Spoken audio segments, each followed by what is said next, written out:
Hello बच्चों। तो आज हम पढ़ने वाले हैं इलेक्ट्रिक चार्जेस एंड फील्ड का लेक्चर नंबर 4, जिसमें आज हम पढ़ेंगे कि इलेक्ट्रिक फील्ड क्या होती है, इंटेंसिटी ऑफ इलेक्ट्रिक फील्ड क्या है, पॉइंट चार्ज के कारण इलेक्ट्रिक फील्ड क्या होती है और principal of superposition.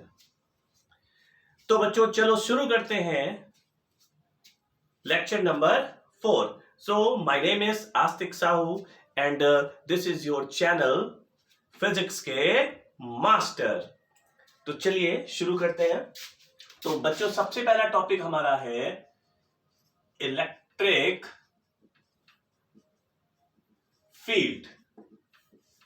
Electric field, तो व्हाट इज इलेक्ट्रिक फील्ड? अब जैसा कि आपको याद होगा लास्ट लेक्चर में हम लोगों ने इसके ऊपर एक छोटा सा डिस्कशन किया था।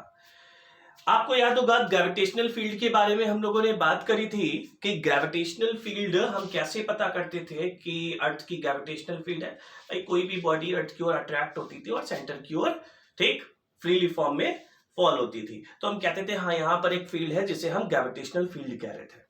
उसी टाइप से मैंने तुम लोगों को याद होगा बताया था कि एक पॉइंट चार्ज ले लो, ठीक, और उस पॉइंट चार्ज के आसपास एक फील्ड जनरेट हो जाती है।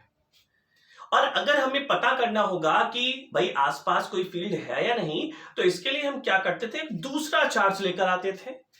तो यहां पे उस दूसरे चार्ज को हम लोग नाम देंगे टेस्ट चार्ज। क्या कहेंगे? Test charge.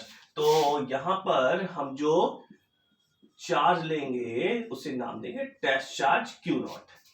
अब टेस्ट चार्ज क्या है? टेस्ट चार्ज का मतलब हो गया जिस पर हम एक्सपेरिमेंट कर रहे हैं। जिस पर हम एक्सपेरिमेंट कर रहे हैं वो क्या है? Test charge. That means test करना, उस पर टेस्ट कर रहे हैं, तो वो क्या है? Test charge. तो इस टेस्ट चार्ज को हम उस पॉइंट चार्ज के पास में ले जाएंगे, ठीक। तो चलो देखते हैं। तो सबसे पहले जैसा कि हमने सपोज दैट ये एक पॉइंट चार्ज ले लिया प्लस Q। अब इसके आसपास अराउंड एक फील्ड जनरेट हुई। कैसे जनरेट हुई, हम कैसे पता लगाएंगे? इसके लिए हम एक टेस्ट चार्ज ले लेते हैं, कहीं भी इसके आसपास रख दो, ठीक। सपोज दैट मैंने यहां पे एक टेस्ट चार्ज Q0 रख दिया। अब ये टेस्ट चार्ज Q0 जो है, एक चीज ध्यान रखना है यहां पर, ये हमेशा हम जो भाई एक्सपेरिमेंट कर रहे हैं अगर, तो इस टेस्ट चार्ज को हमेशा हम पॉजिटिव टेस्ट चार्ज ही लेकर चलेंगे। इसको हम चेंज नहीं करेंगे। हम अगर नेचर चेंज करेंगे तो इस पॉइंट चार्ज का करेंगे, ठीक है ना। तो सबसे पहले मैंने क्या कहा कि सपोज दैट एक पॉजिटिव चार्ज लिया जिसके अराउंड, ठीक, हमने एक test charge, positive test charge रखा। अब जैसा कि मुझे पता है कि ये दोनों सेम नेचर के हैं, तो ये जो ठीक चार्ज होगा इसकी फील्ड में ये टेस्ट चार्ज एक फोर्स की फीलिंग करेगा। भाई ये जो टेस्ट चार्ज है, ठीक, जैसे ही इसके रेंज में पहुंचेगा तो इस पर एक फोर्स अप्लाई होगा। अब ये कौन सा फोर्स की फीलिंग करेगा? We know that plus plus repulsion. तो इसका मतलब ये जो टेस्ट चार्ज है ये एक रिपल्शन फोर्स की फीलिंग करेगा, कुछ ऐसे। मतलब ये जो टेस्ट चार्ज है ये रिपेल करेगा, दूर जाएगा। इसका मतलब फिर हम ये कह सकते हैं, then we can say that कि यहां पर एक फील्ड एग्जिस्ट कर रही है जो कि इस पर एक फोर्स अप्लाई कर रही है, और इसी फील्ड को हम नाम देंगे इलेक्ट्रिक फील्ड, ठीक। तो क्या समझ में आया कि किसी पॉइंट चार्ज के अराउंड एक ऐसी फील्ड जिसमें कोई हम दूसरा टेस्ट चार्ज रखें, और ये जो टेस्ट चार्ज है ये इलेक्ट्रोस्टैटिक फोर्स ऑफ अट्रैक्शन या रिपल्शन फोर्स की फीलिंग करे, ठीक। तो यहां पर तो ये रिपल्शन कर रहा है। अगर मैं तुमको अट्रैक्शन का करके दिखाऊं तो अट्रैक्शन का कैसे करोगे? भाई ये हमने एक पॉइंट चार्ज क्यों लिया, यहां पर मैंने एक पॉजिटिव की जगह इस बार क्या ले ले, नेगेटिव, और यहां पर मैंने टेस्ट चार्ज रख दिया, ये पॉजिटिव नेचर का ही है। इस बार देखो ये अट्रैक्ट करेगा, तो इसका मतलब ये हुआ कि इस बार जो फोर्स होगा वो कुछ ऐसे होगा, ठीक। ये देखिए अंदर की ओर लग रहा है टुवर्ड्स, ठीक, और ये आउटवर्ड, ठीक।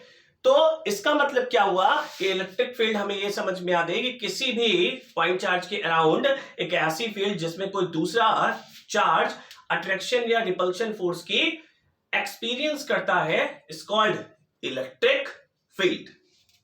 बात आई समझ में? ठीक, तो अगर आपको डेफिनेशन लिखने को आती है तो क्या आप लिखेंगे? द स्पेस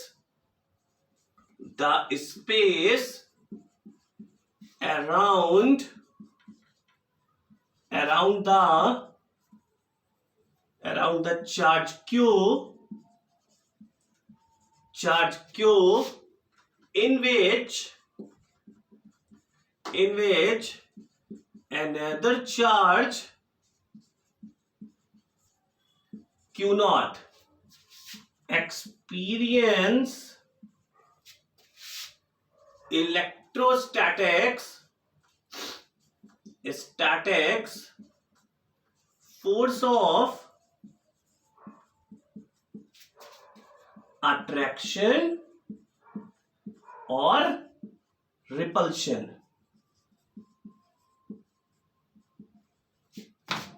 ठीक, क्या समझे? अट्रैक्शन और रिपल्शन मतलब कि किसी चार्ज के अराउंड का एक ऐसा स्पेस, ठीक, जिसमें कोई दूसरा चार्ज क्यू नॉट किसका फीलिंग करेगा? इलेक्ट्रोस्टैटिक फोर्स ऑफ अट्रैक्शन या रिपल्शन फोर्स की फीलिंग करेगा। बात आई समझ में?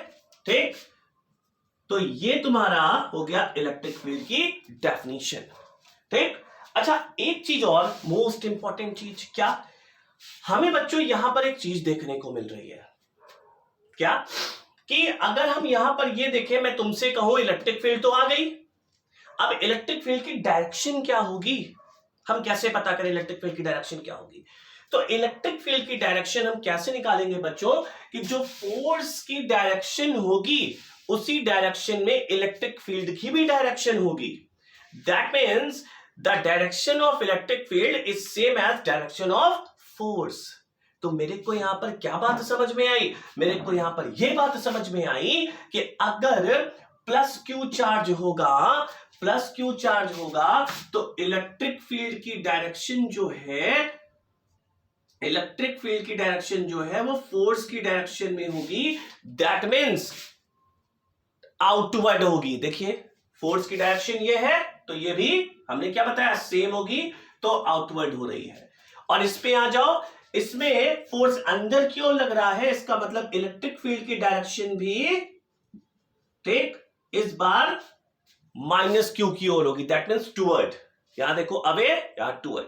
तो हमें एक बात यह समझ में आ गई यहां पर बच्चों, क्या कि अगर प्लस चार्ज होगा तो इलेक्ट्रिक फील्ड की डायरेक्शन आउटवर्ड होगी, बाहर की ओर होगी, और अगर नेगेटिव चार्ज होगा तो इलेक्ट्रिक फील्ड की डायरेक्शन इनवर्ड होगी। कैसे चेक कर रहे हैं? फोर्स के बेसिस पर। जिधर फोर्स की डायरेक्शन होगी उधर ही इलेक्ट्रिक फील्ड की डायरेक्शन होगी। तो यहां पर आप एक काम कर लीजिए, नोट करके लिख लीजिए, क्या चीज कि द डायरेक्शन ऑफ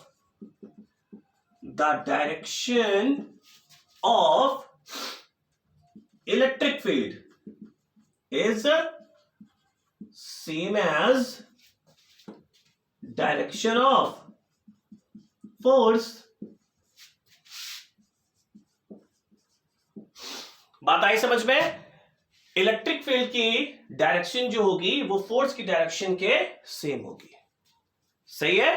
तो ये चीज बहुत ध्यान रखना है कि अगर हमें, क्योंकि ये बहुत आगे अभी यूज होने वाला है कि अगर प्लस चार्ज है तो आउटवर्ड इलेक्ट्रिक फील्ड जा रही है और अगर नेगेटिव चार्ज है तो इनवर्ड जा रही है। ठीक, तो ये थी आपकी इलेक्ट्रिक फील्ड का कॉन्सेप्ट। जल्दी से इसको नोट कर लीजिए। फिर इसके बाद हम लोगों को नेक्स्ट टॉपिक पढ़ना है, इंटेंसिटी ऑफ इलेक्ट्रिक फील्ड। हो गया बच्चों? चलिए, तो अब हम लोग पढ़ेंगे इंटेंसिटी ऑफ इलेक्ट्रिक फील्ड। ठीक, ये स्क्रीनशॉट ले लो। चलो, तो next topic is intensity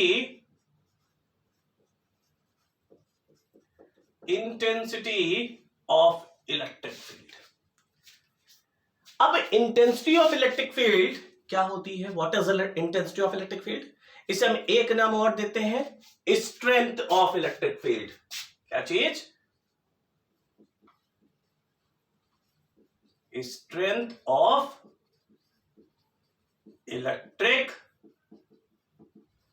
field, strength of electric field, बात आई समझ में? या इलेक्ट्रिक फील्ड स्ट्रेंथ, ऐसे भी इसको बोल सकते हैं, इसको हम ऐसे भी लिख सकते हैं, इलेक्ट्रिक फील्ड स्ट्रेंथ। ठीक, इलेक्ट्रिक फील्ड स्ट्रेंथ। अब तुम्हें नाम से ही पता चल रहा है, इंटेंसिटी, दैट मीन्स फील्ड कितनी इंटेंस है, दैट मीन्स उसकी स्ट्रेंथ क्या है। अब बात आती है हम कैसे पता लगाएंगे कि फील्ड की स्ट्रेंथ कैसे है, कितनी है, ठीक, कितनी इंटेंस है फील्ड। तो जैसा कि अभी अभी हम लोगों ने पढ़ा कि अगर हम इलेक्ट्रिक फील्ड को चेक करना होता है तो हम क्या करते हैं, एक टेस्ट चार्ज लेकर आते हैं, हमें पता चलता है फील्ड है या नहीं। अब भाई सिंपल सी बात है, हमें ये पता करना है इंटेंस कितनी है, फील्ड कितनी इंटेंस है।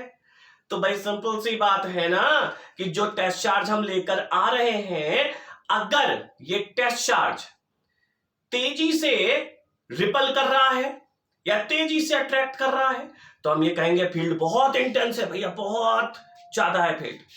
लेकिन अगर धीरे धीरे है, धीरे अट्रैक्ट कर रही है और धीरे से रिपल कर रही है तो इसका मतलब इंटेंस कम है। तो इसका मतलब हम इंटेंसिटी कैसे पता कर रहे हैं, उस टेस्ट चार्ज पर लगने वाले फोर्स की हेल्प से। भाई जितना जितना फोर्स लग रहा है उसी के बेसिस पर तो हम ये कह रहे हैं ना कि फील्ड कितनी स्ट्रेंथ है फील्ड की, या इंटेंस कितनी है फील्ड। मेरी बात समझ में आ रही है ना? तो क्या समझ में आया बच्चों कि इंटेंसिटी ऑफ इलेक्ट्रिक फील्ड का मतलब क्या हुआ कि जब इलेक्ट्रिक फील्ड के अंदर हम कोई टेस्ट चार्ज लेकर आते हैं तो इस टेस्ट चार्ज पर जितना फोर्स लगेगा वही तो हमें बताएगा कि फील्ड कितनी इंटेंस है।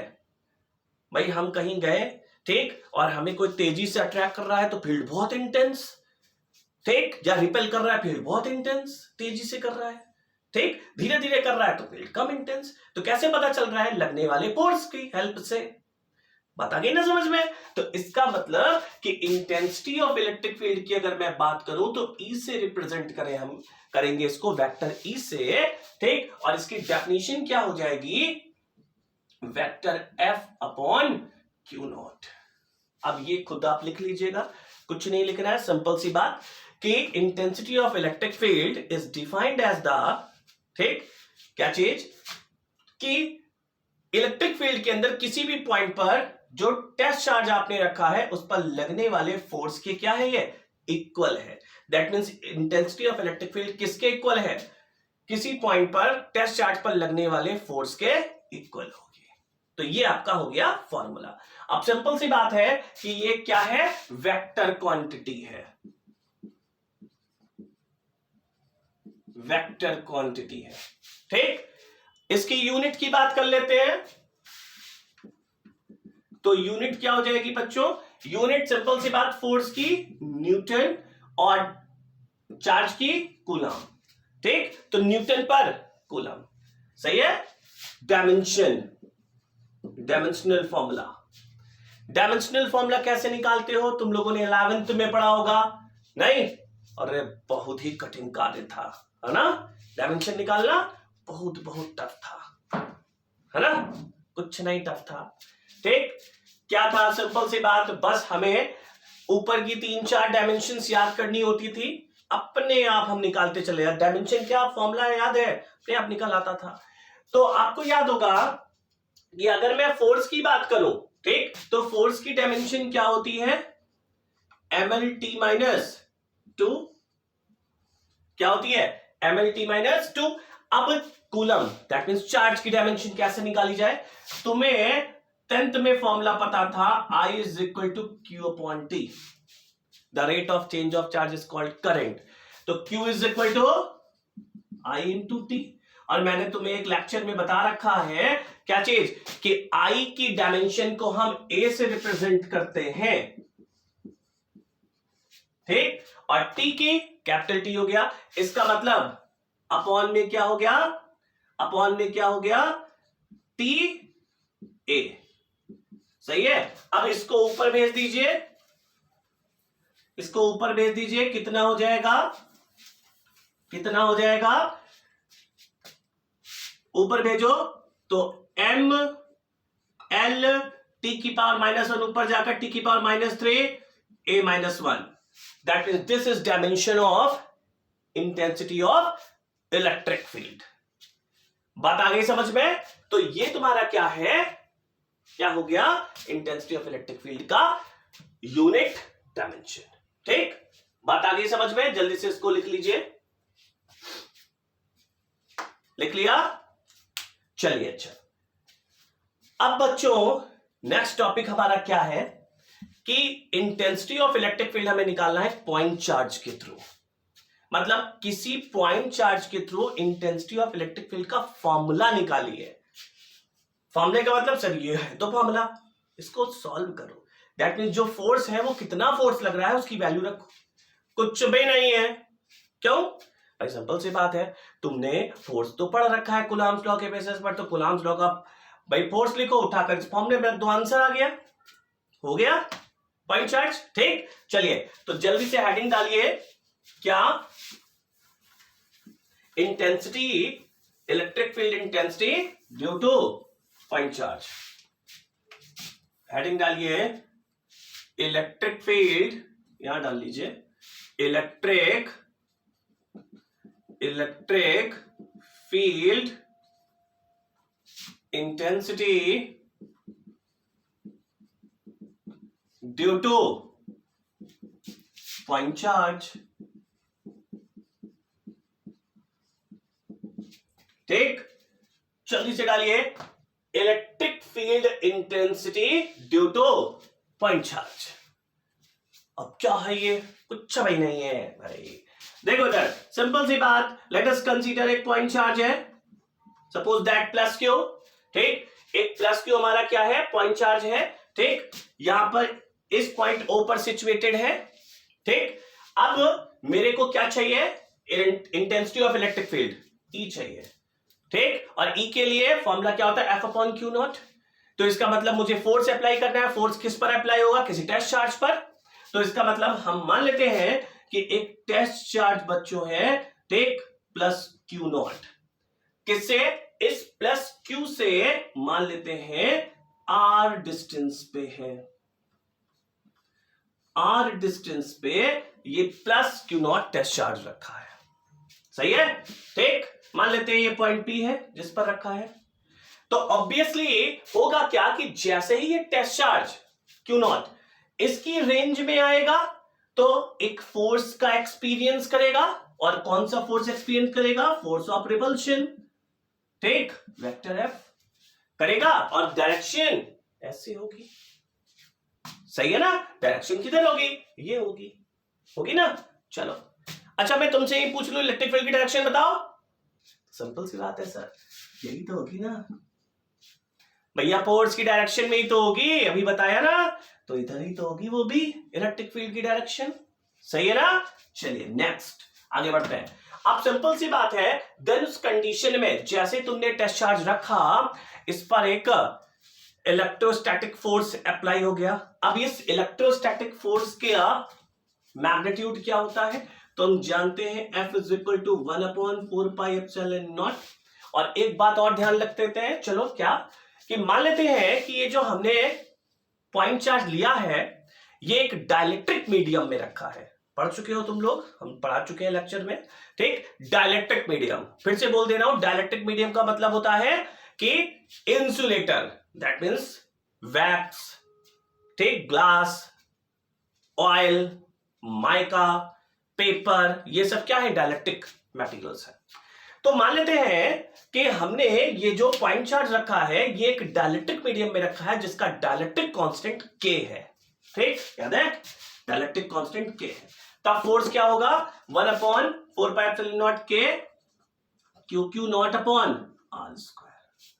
कौन फोर्स अप्लाई कर रहा है, Q नॉट पर फोर्स अप्लाई कर रहा है. ठीक, हो गया.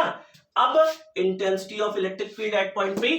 ठीक, तो intensity of electric field at point P कितना हो जाएगा, E is equal to F upon Q not. उठाकर रख दीजिए, तो E is equal to F की वैल्यू ये है, क्यू नॉट से क्यू नॉट कैंसिल आउट, कितना आ गया 1/4πε0 के Q/r²। सही है, ये क्या आ गया इलेक्ट्रिक फील्ड। अब अगर मैं यहीं पर तुमसे एक बात कह दूं क्या कि इस पॉइंट चार्ज को उठाकर हम डाइलेक्ट्रिक मीडियम को की जगह दैट मींस रिप्लेस कर दें एयर और वैक्यूम के लिए, ठीक। तो जैसा कि हम जानते हैं फॉर एयर और वैक्यूम के वैल्यू 1 होती है, तो इसका मतलब E कितना आ गया 1/4πε0, ठीक, Q/r²। सही है, तो ये आपका क्या आ गया बच्चों इलेक्ट्रिक फील्ड का formula due two point charge, ठीक। एक पॉइंट चार्ज के कारण इलेक्ट्रिक फील्ड का फॉर्मूला है। अब ये क्या बता रहा है, ये बता रहा है कि डिस्टेंस के स्क्वायर के ये इनवर्सली प्रोपोर्शनल टू है। इसका मतलब अगर डिस्टेंस बढ़ेगी तो इलेक्ट्रिक फील्ड जो होगी वो तेजी से रैपिडली फॉल होगी। इसका मतलब अगर आप जैसे जैसे दूर जाएंगे, ये पॉइंट चार्ज है, मैं जैसे जैसे दूर जा रहा हूं, ठीक, इलेक्ट्रिक फील्ड कम होती जाएगी, कम होती जाएगी, कम होती जाएगी। सही है, ठीक। अच्छा, यहीं पर तुमसे कह दो कि इसका ग्राफ रिप्रेजेंट करके दिखाओ और इसकी वेक्टर फॉर्म भी दिखाओ। तो बहुत सरल है, वेक्टर फॉर्म सर कैसे लिखेंगे, vector is equal to 1/4πε0 Q/r²। कैपार लगा दो भैया, कैपार क्या बताता है, कैपार डायरेक्शन को रिप्रेजेंट करता है ना, ठीक, जिसकी वैल्यू क्या होती थी, कैपार is equal to vector r/r। आप ये रख सकते हो, नहीं पर छोड़ देना साइड में दिखाकर। सही है, ग्राफ कैसे रिप्रेजेंट करोगे बोलो भाई, सिंपल सी बात है, ग्राफ किसके बीच में है, E और R के बीच में है, E और R के बीच में। तो इसका मतलब अगर मैं यहां पर तुम्हें ग्राफ रिप्रेजेंट करवाऊं तो ये है R और ये है E। सही है ना, बोलो, ठीक। अब क्या बता रहा है ये कि जो इलेक्ट्रिक फील्ड है वो डिस्टेंस के इनवर्सली प्रोपोर्शनल टू है, और जैसे जैसे डिस्टेंस बढ़ेगी वैसे वैसे इलेक्ट्रिक फील्ड बहुत तेजी से गिरेगी। इसका मतलब ग्राफ कैसा बना, बोलो, बनेगा, बोलो, ठीक है ना। चलो, तो ये तुम्हारा हो गया, ठीक, ग्राफ, ठीक। अब कुछ बच्चे से सर टच नहीं करेगा क्या, अरे टच हम कैसे कह सकते हैं, ये चलता चला जाएगा, कहीं कहां जाएगा, कहां टच होगा क्या पता, तो इसलिए हम कभी टच नहीं करते, ठीक। तो ये आपका हो गया ग्राफ किसका, इलेक्ट्रिक फील्ड का, इंटेंसिटी का। सही है, चलिए नोट करिए जल्दी से इसको, हो गया।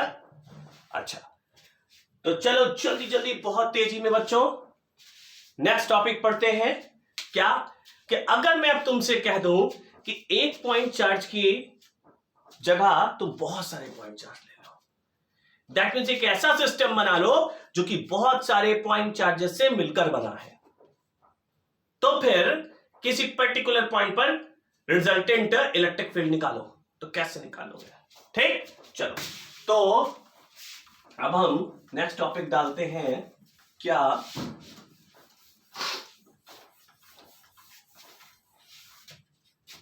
Electric field due to electric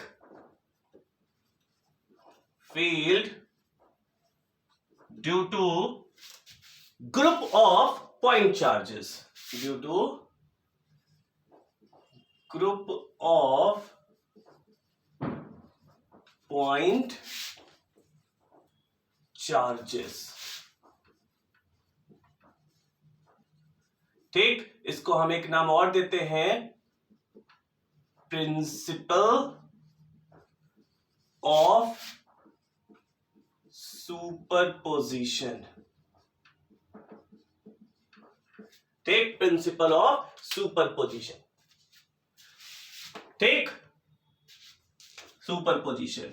चलो, तो अब ये क्या है, प्रिंसिपल ऑफ सुपरपोजिशन, या पॉइंट चार्ज। भाई सिंपल सी बात है, हमें एक ऐसा सिस्टम बनाना है जो कि बहुत सारे ग्रुप ऑफ पॉइंट चार्जेस से मिलकर बना हो। तो इसके लिए बच्चों हम क्या करते हैं, मान लेते हैं एक सिस्टम है हमारा, सिस्टम समझते हो ना, कोई भी सिस्टम है जो कि बहुत सारे पार्टिकल से मिलकर बना है, वैसे ही मान लेते हैं कि एक सिस्टम है, ठीक, और ये जो सिस्टम है ये बहुत सारे पॉइंट चार्जेस से मिलकर बना है। सपोज दैट मैंने मान लिया कि प्लस Q1 है ये, ठीक, ये है प्लस Q2 और ये है माइनस का Q3, ठीक। ये तुम्हारा सिस्टम ऐसे ही डॉट डॉट डॉट चलते चले जाएंगे। मैंने डिफरेंट ले लिया क्योंकि तुम्हें ये ना समझ में, ये मत कंफ्यूज होना कि सर क्या हम केवल पॉजिटिव ले सकते हैं, कोई भी लो, क्या फर्क पड़ता है, ठीक। चलो तो मान लेते हैं एक सिस्टम था, इस सिस्टम में ये पॉइंट P है, इस पॉइंट P पर, ठीक, इस पॉइंट P पर ही तुम्हें नेट इलेक्ट्रिक फील्ड निकालनी है। कैसे निकालोगे, सिंपल सी बात, सबसे पहले इसके थ्रू देखो भाई, ये पॉइंट चार्ज जो है, ठीक, एक ये पॉइंट चार्ज है, एक ये पॉइंट चार्ज है, ये तीन है और भी होंगे डॉट डॉट डॉट, ठीक। मान लेते हैं कि ये जो है भैया ये, ठीक, इस पर इसकी इलेक्ट्रिक फील्ड, इस चार्ज के कारण इसकी इलेक्ट्रिक फील्ड कैसे होगी, सिंपल सी बात है, मैंने क्या कहा, हम कैसे पता करेंगे कि यहां पर हम एक पॉजिटिव टेस्ट चार्ज रखें, जैसे ही पॉजिटिव टेस्ट चार्ज रखोगे तो प्लस प्लस रिपल, इसका मतलब इसकी फील्ड की डायरेक्शन ये हो जाएगी, इसके कारण क्या होगी, ये भी प्लस है तो इसके कारण ये हो जाएगी, बोलो सही है, ठीक, सही है, बिल्कुल सही है सर, ठीक। चलो माइनस Q3 भैया इसकी क्या होगी, अब देखिए यहां पर आपने क्या रखा होगा, पॉजिटिव टेस्ट चार्ज, तो प्लस माइनस अट्रैक्ट, इसका मतलब इसकी इलेक्ट्रिक फील्ड अंदर की ओर होगी, बोलो होगी, ठीक, इसकी तुम्हारी क्या है, E1 E2 बाहर E3 अंदर, ऐसा ही चलता चला जाएगा, ठीक। तो अब अगर हम कहें कि net electric field at point P या resultant electric field at point P, ठीक, तो नेट इलेक्ट्रिक फील्ड या रिजल्टेंट इलेक्ट्रिक फील्ड आपकी क्या हो जाएगी, सिंपल सी बात है, आप क्या करिए, ठीक भाई, resultant electric field at point P, ठीक, रिजल्टेंट इलेक्ट्रिक फील्ड, ठीक, eight point P।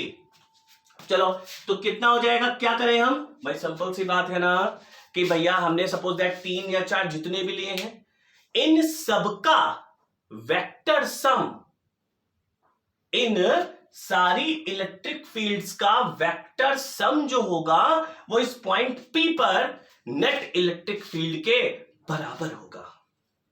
That means अगर आपको डेफिनेशन लिखनी है तो आप क्या लिखेंगे, the resultant electric field at point P is equal to the vector sum of these intensity of electric fields. पता नहीं है ना समझ में, क्या समझ में आया कि the resultant electric field at point P is equal to the vector sum of these intensity of electric field, जितनी भी इंटेंसिटी ऑफ इलेक्ट्रिक फील्ड है उन सब का वेक्टर सम आपका रिजल्टेंट इलेक्ट्रिक फील्ड के बराबर होगा। यही आपका this principle is called superposition या प्रिंसिपल ऑफ सुपरपोजिशन। बात आई समझ में ना, तो इसका मतलब फॉर्मूला क्या बन गया, vector E is equal to vector E1 plus vector E2 plus vector E3। अगर और भी सिस्टम ले रखे होगे तो plus dot dot dot dot लगा देना। बात आ रही है ना समझ में, तो आप तो एज ए एग्जांपल हमने ये 3 ले लिए हैं, और भी हो सकते हैं, तो आप plus dot dot dot dot dot लगा दीजिए। This is principal of superposition. बात आई समझ में सभी को, ठीक। तो बच्चों ये आपका सुपरपोजिशन खत्म हो गया।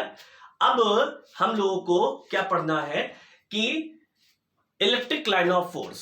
तो देखो इलेक्ट्रिक लाइन ऑफ फोर्स का कॉन्सेप्ट थोड़ा सा बड़ा है, तो इसलिए उसको मैं नेक्स्ट लेक्चर में बनाऊंगा, इसमें ऐड नहीं करूंगा, ठीक, इस लेक्चर को हम यहीं पर खत्म करेंगे क्योंकि इलेक्ट्रिक लाइन ऑफ फोर्सेस थोड़ा सा बड़ा है, उसको समझाने में थोड़ा समय लगेगा, उसकी प्रॉपर्टीज है और एक क्वेश्चन आपको मिलता है। ठीक, मोस्ट इंपॉर्टेंट, उससे एक शॉर्ट क्वेश्चन 1 नंबर का मिल जाता है उस टॉपिक से। ठीक है ना? तो अब उसको हम नेक्स्ट लेक्चर में बात करेंगे। तो तब तक के लिए आप इसको पढ़िए, ठीक, और मेहनत करिए, क्योंकि अगर पढ़ेंगे नहीं, मेहनत नहीं करेंगे तो कभी सक्सेस आपको नहीं मिलने वाली। सही है ना? तो इसलिए मेहनत करिए। तब तक के लिए bye bye. Okay, thank you.